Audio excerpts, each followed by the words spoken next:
Hello, नमस्कार. The MPSC classmate या YouTube चॅनलवर तुम्हा सर्वांचं परत एकदा स्वागत आहे.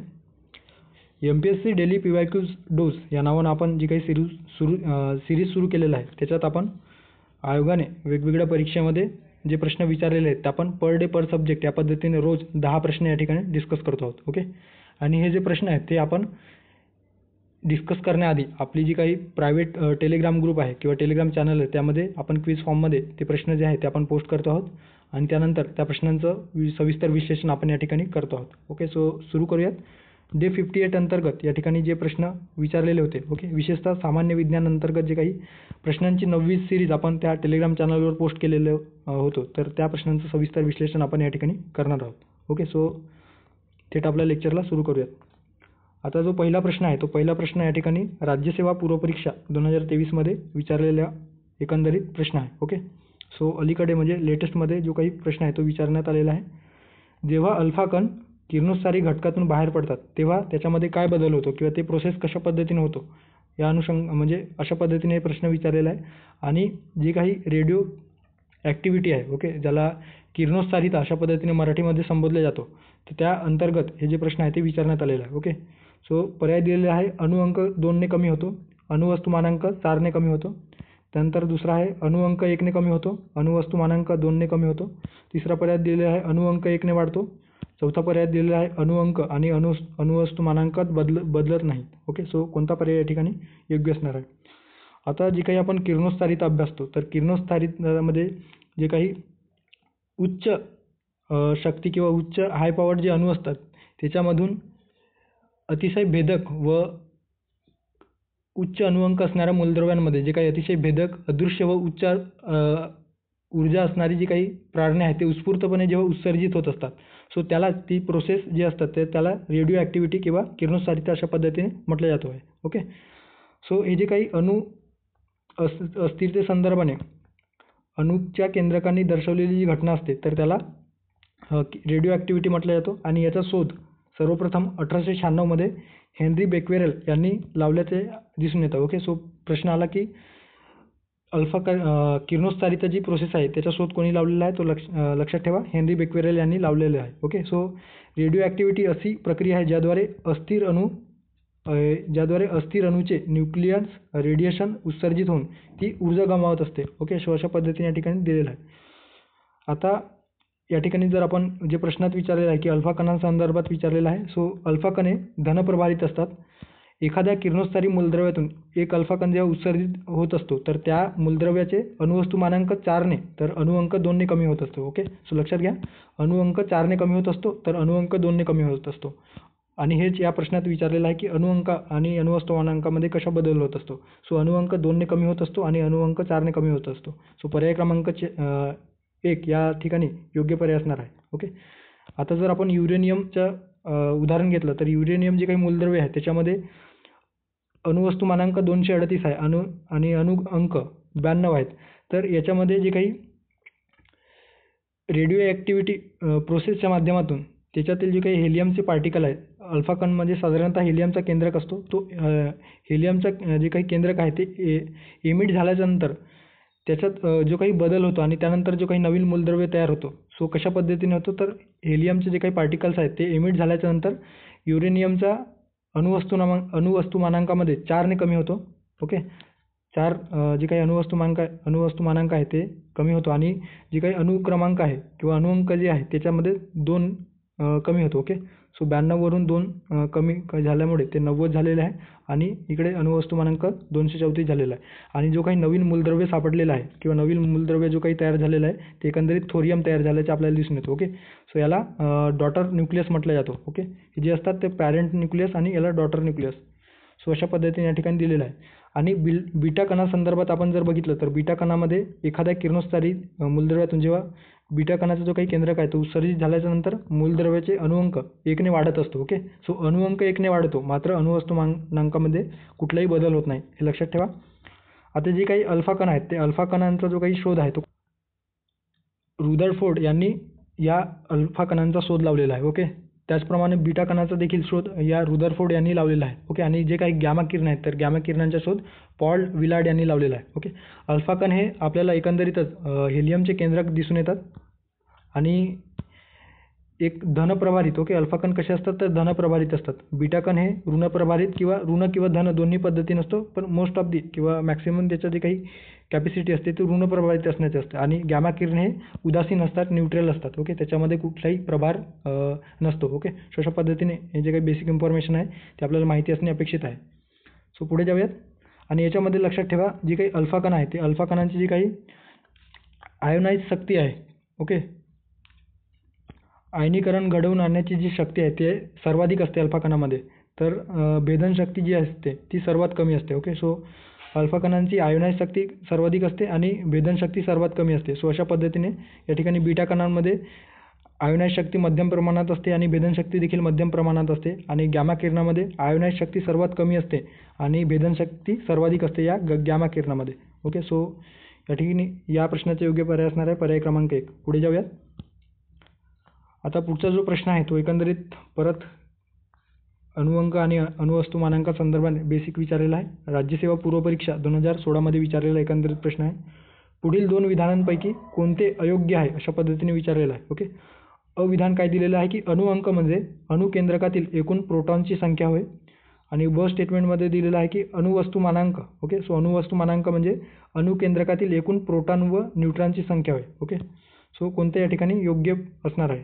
सो अणुअंक म्हणजे प्रोटॉनची संख्या होय काय, आणि अणुवस्तुमानांक म्हणजे प्रोटॉन व न्यूट्रॉनची संख्या आहे का.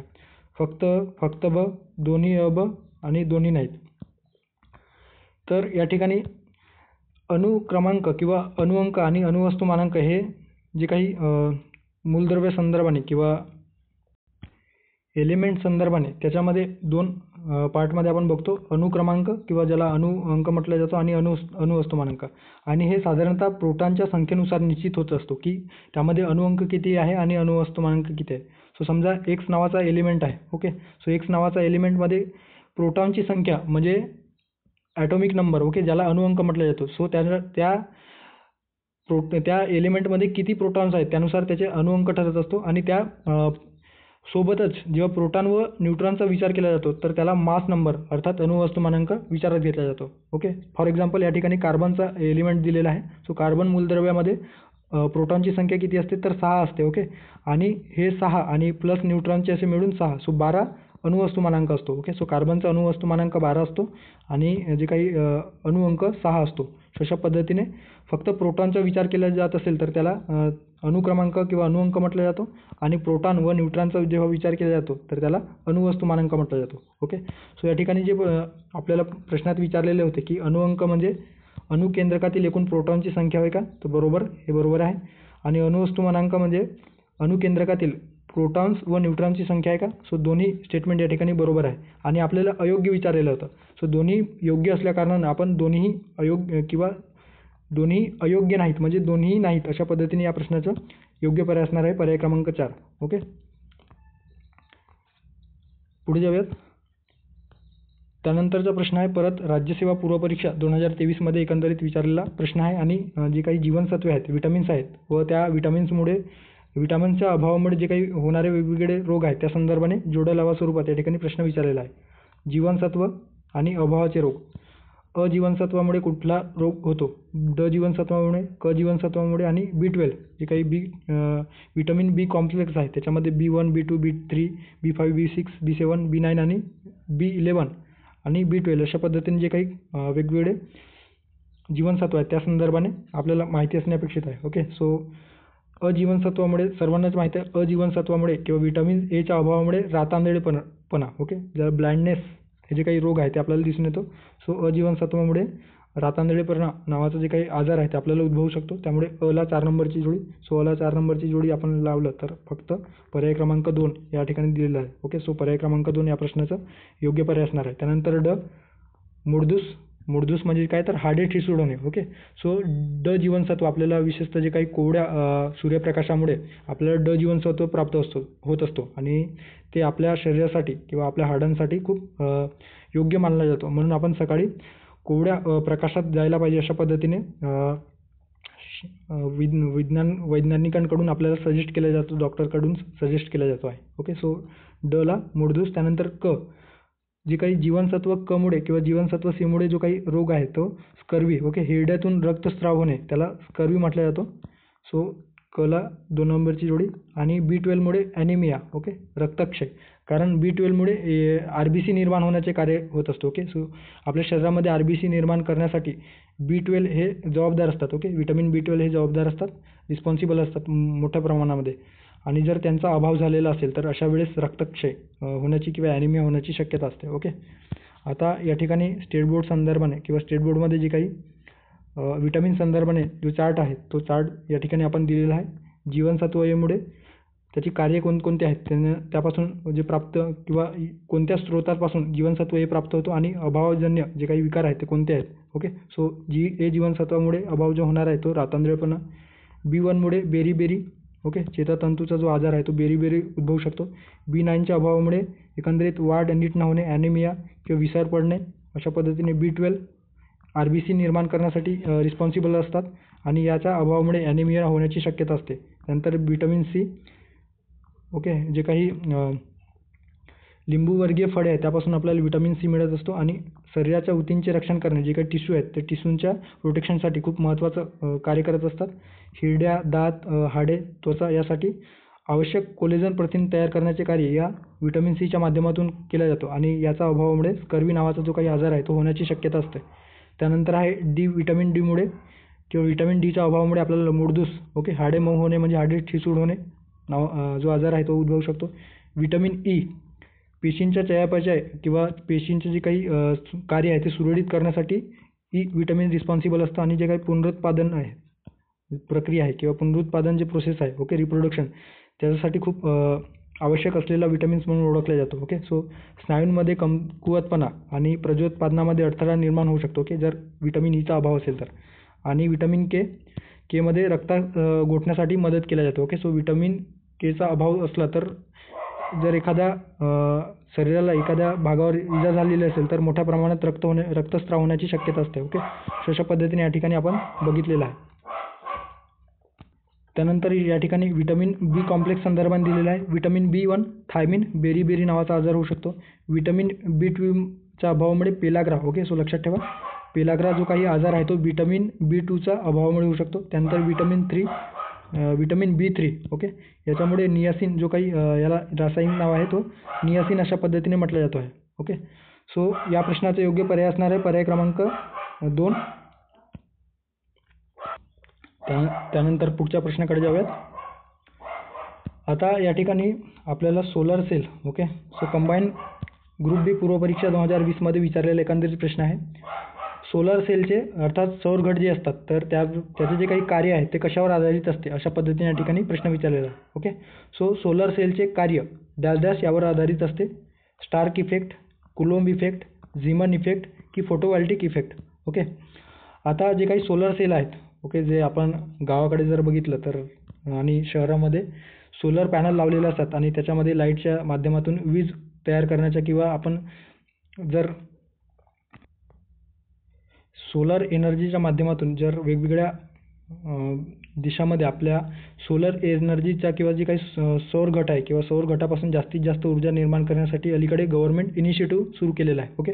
सो ते एकंदरीत प्रोसेस कशा पद्धतीने वर्क करतो ते आपल्याला थोडक्यात माहिती असणे किंवा ते कोणत्या इफेक्टमुळे जी काही एनर्जी आहे ते सौर ऊर्जेपासून आपल्या विद्युत ऊर्जेमध्ये रूपांतरित केला जातो त्या संदर्भाने या ठिकाणी प्रश्न विचारलेला आहे. ओके.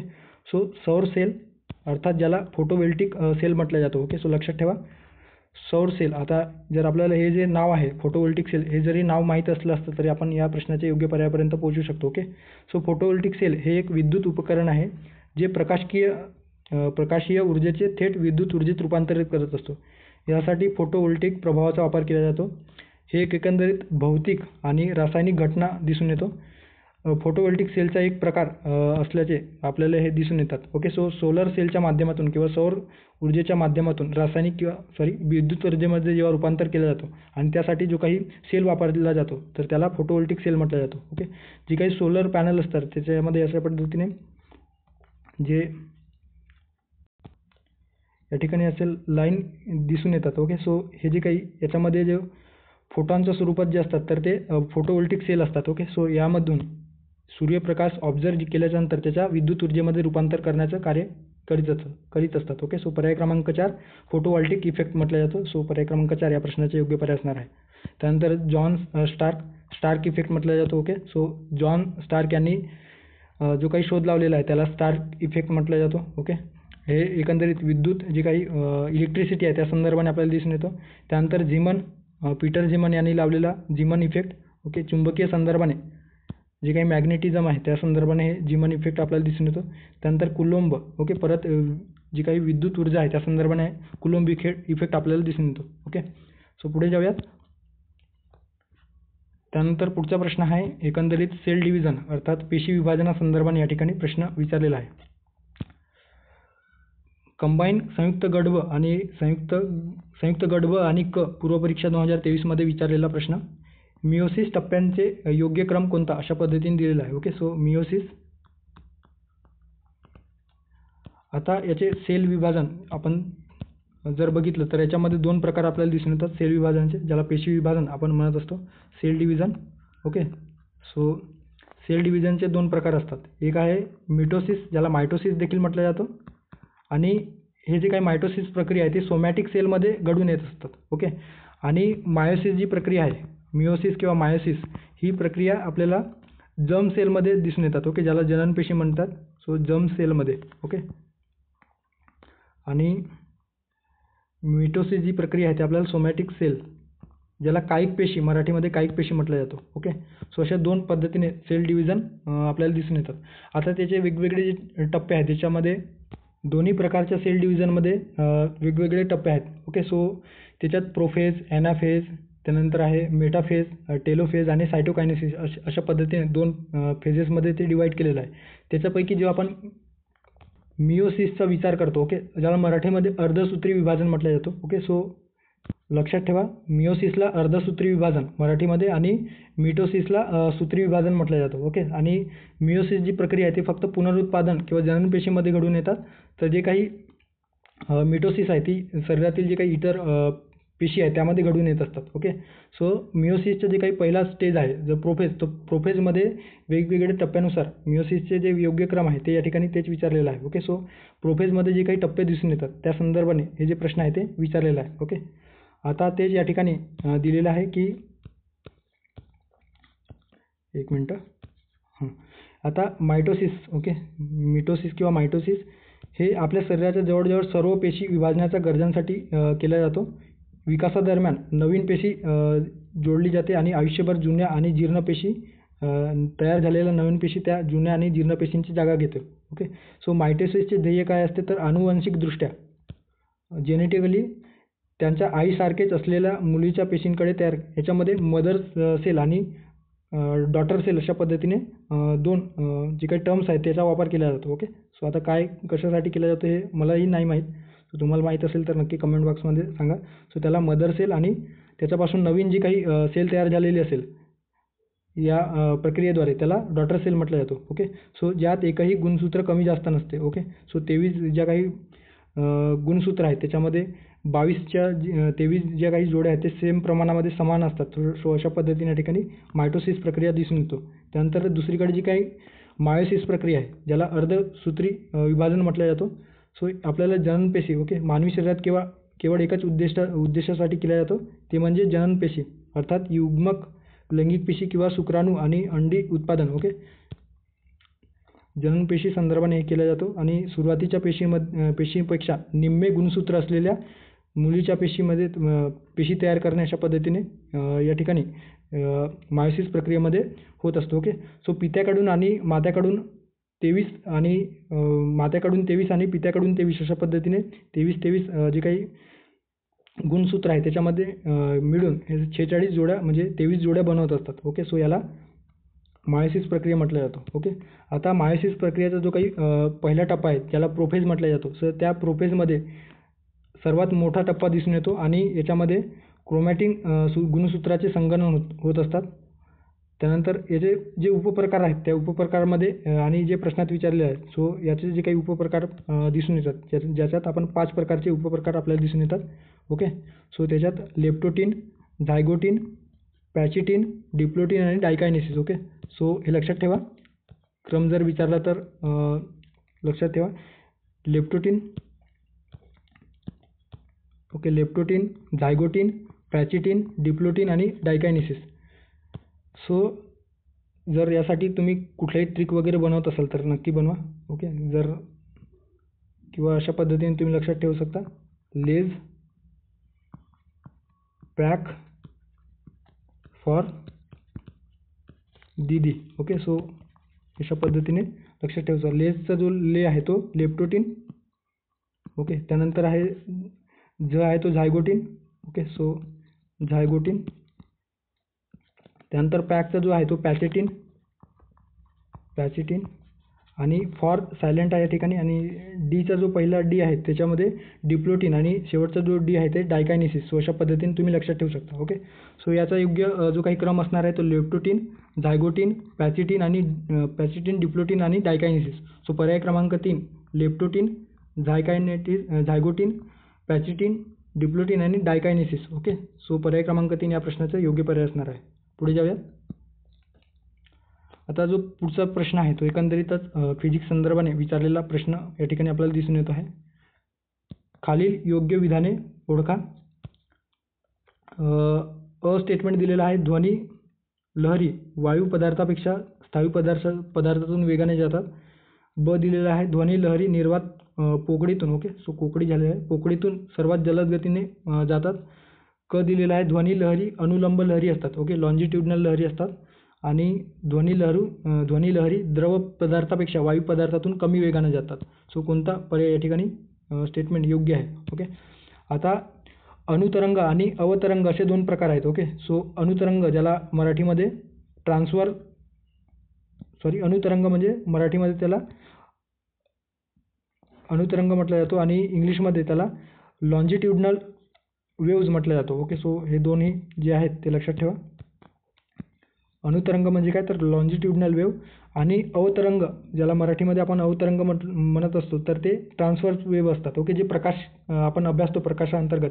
सो जे प्रकाश असतात ते ट्रान्सफर वेव्ह असतात. सो अनुतरंगांना माध्यमाची आवश्यकता असते. ओके, विदाऊट माध्यम म्हणजे निर्वात पोकळीतून जे काही साऊंड आहेत किंवा ध्वनी लहरी आहेत ते जाऊ शकत नाही. सो निर्वातातून ध्वनी प्रवास करू शकत नाही. आता ब स्टेटमेंट या ठिकाणी जे दिलेलं आहे त्याच्यामध्ये काय दिलेलं आहे, ध्वनी लहरी निर्वात पोकळीतून सर्वाधिक जाऊ शकतात. सो ब जे स्टेटमेंट आहे त्या ठिकाणी चुकीचे असणार आहे. ओके, सो ब जर आपण एलिमिनेट केलं तर आपल्याकडे पर्याय 1 आणि पर्याय 3 हे जे काही शिल्लक आहे आपल्याकडे राहतात. ओके, त्यानंतर ध्वनी लहरी वायू पदार्थापेक्षा स्थायू पदार्थातून जातात का? सो हे जे काही स्टेटमेंट आहे ते बरोबर आहे, कारण ध्वनी लहरी ला माध्यमाची आवश्यकता असतो. ओके, सो घन माध्यमातून ते सर्वाधिक प्रवास करतात. त्यानंतर आहे द्रव माध्यमातून आणि त्यानंतर वायू माध्यमातून. ओके, सो माध्यमाच्या घनतेनुसार त्याचा जो काही ध्वनीचा वेग आहे ते प्रवास करत असतात. ओके, सर्वाधिक जो काही वेग आहे तो आपल्याला घन माध्यमात दिसून येतो, त्यानंतर द्रव माध्यमात आणि त्यानंतर वायू माध्यमात. ओके, आणि जे काही ध्वनी आहे ते यांत्रिक लहर असतात. Okay, mechanical waves. यावर देखील आयोगाने प्रश्न विचारलेला आहे की ध्वनी लहरी मेकॅनिकल वेव्ज आहेत का? ओके, सो लक्षात ठेवा हे मेकॅनिकल वेव्ज असतात ध्वनी लहरी, आणि ते लॉन्जिट्युडनल वेव्ह देखील त्याला म्हटलं जातो आहे. ओके, सो या ठिकाणी काही हवेतील वेग दिलेला आहे. ध्वनी लहरींचा जो वेग आहे तो किती असतो, 330 मीटर पर सेकंद. स्टीलमधील जो वेग आहे तो 5920 मीटर पर सेकंद. ओके, पोकळीतील जर निर्वात पोकळीमध्ये शून्य असतो. ओके, कारण माध्यम प्राप्त होत नाही त्यामुळे ते प्रवास करू शकत नाही. पाण्यातील जो काही ध्वनी लहरीचा वेग असतो तो 1480 मीटर पर सेकंद. सो अशा पद्धतीने लक्षात ठेवू शकता.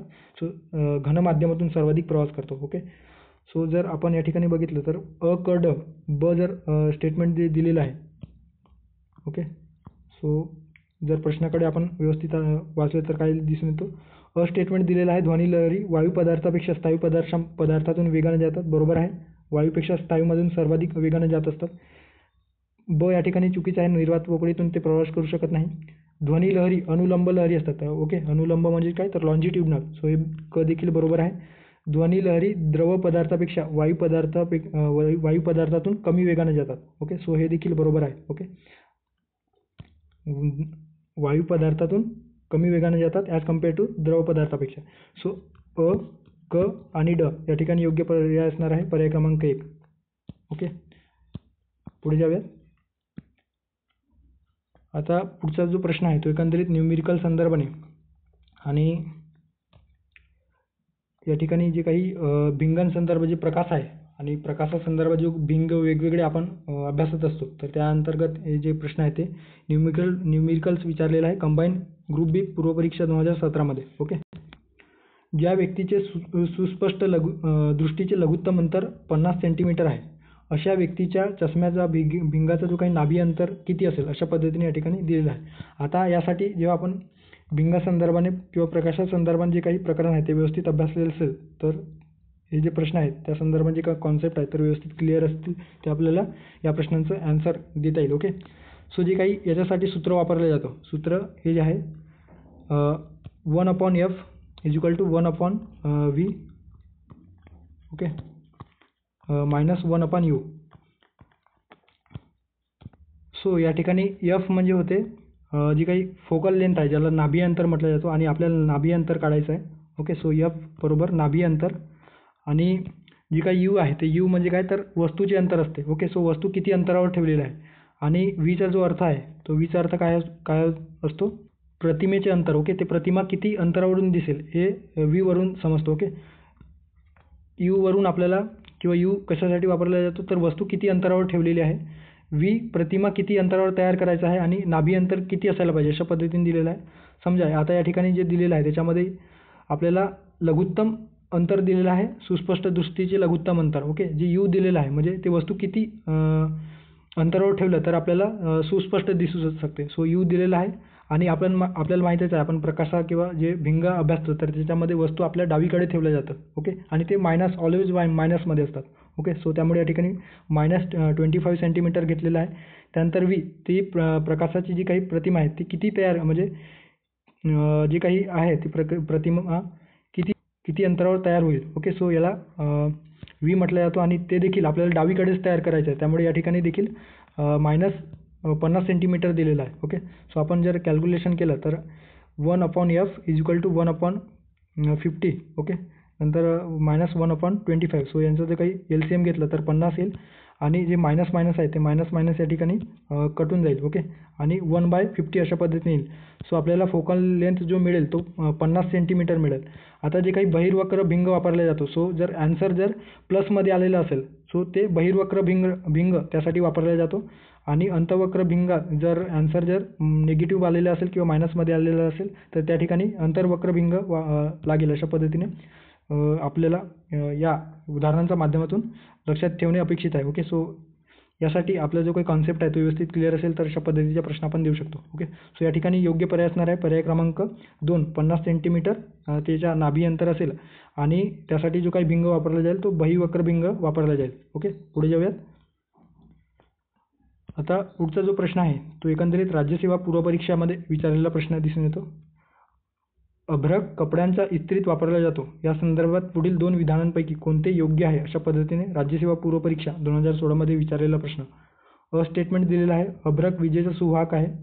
ब दिलेला आहे अभ्रक उष्णतेचा सुवाहक आहे. तो कोणत्या या ठिकाणी बरोबर आहे. आता हे असे प्रश्न आहेत जे आपण लॉजिकच्या माध्यमातून देखील आपल्याला देऊ शकतो. ओके. आता अभ्रकासंदर्भात आपल्याला माहीत नाही, मात्र इस्त्री संदर्भात जे काही आयरन आहे ते आयरन संदर्भात आपल्याला माहीत आहे. ओके. आयर म्हणतात का काय म्हणतात तर. सो अभ्रकासंदर्भात आपल्याला माहीत जरी नसलं तरी या ठिकाणी दिलेलं आहे की इस्त्रीत जे वापरला जातो सो त्या अनुषंगाने कोणता जो काही पर्याय आहे विधान आहे ते बरोबर आहे. अभ्रक विजेचा सुवाहक आहे.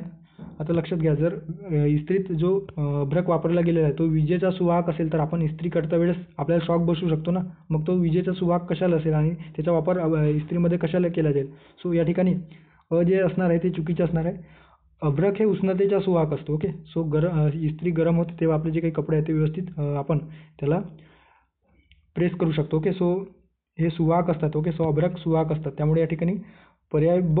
ओके. फक्त ब या ठिकाणी योग्य असणार आहे. पर्याय क्रमांक 2 या प्रश्नाचे योग्य पर्याय असणार आहे. ओके.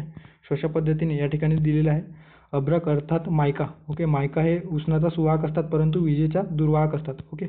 सो या ठिकाणी फोनॉन्स नावाचं जे काही कंटेन असतो किंवा मूलद्रव्य असतात त्या ठिकाणी आणि त्यामुळे ते औष्णिक दृष्ट्या सुवाहक असतात. ओके. आणि ते विद्युतदृष्ट्या दुर्वाहक असतात, कारण त्याच्यामध्ये मुक्त इलेक्ट्रॉन असतो आणि इलेक्ट्रिसिटीसाठी किंवा विद्युतच्या विद्युतीकरण किंवा इलेक्ट्रिसिटी फ्लो होण्यासाठी त्याच्यामध्ये इलेक्ट्रॉन हे मुक्तपणे असायला हवे. ओके, सो या ठिकाणी ते अभ्रकात दिसून येत नाही, त्यामुळे पर्याय क्रमांक 2 या प्रश्नाचं योग्य पर्याय असणार आहे. ओके, पुढे जाऊयात.